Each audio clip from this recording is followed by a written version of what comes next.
సరే కోర్టు ఏ కారణం చేతనైతే, ఎందుకంటే న్యాయ వ్యవస్థ మీద మాకు సంపూర్ణమైన గౌరవం ఉంది, న్యాయమూర్తుల మీద సంపూర్ణమైన విశ్వాసం కూడా ఉంది.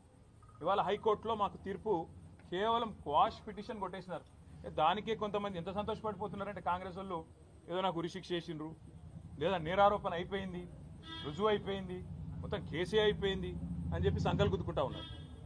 ఆ సన్నాసులకు నేను చెప్పేది ఏంటంటే ఇది స్టార్టింగే, ఇప్పుడేం తాగమైతే ఎట్లా?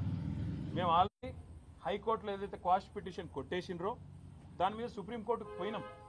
సుప్రీంకోర్టులో మ్యాటర్ ఉన్నది. ఇప్పుడు అది ఎప్పుడు వస్తుందో వస్తుంది. అది సుప్రీంకోర్టు ఎట్లా నడుస్తుందో ఆ పద్ధతి ప్రకారం 2 రోజుల్లోనో 3 రోజుల్లోనో వారం రోజుల్లోనో ఎప్పుడు వస్తుందో వస్తుంది. అక్కడ కూడా న్యాయ పోరాటం చేస్తాం.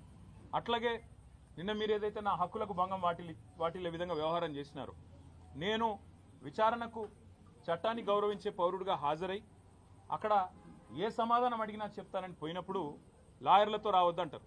నేను చెప్పిన మీరు దొంగలు, ఎందుకంటే మీరు గిట్లనే చేసింది ఇదివరకు కూడా. పాపం మా పట్నం నరేందర్ రెడ్డి ఆయన ఇయ్యని స్టేట్మెంట్ ఇచ్చినట్టు బుకాయించి వెంటనే మీడియాలో లీకులు ఇచ్చే దౌర్భాగ్యులు మీరు. నేను నమ్మను మిమ్మల్ని, మా లాయర్ బరాబర్ ఉండాలని అడిగిన.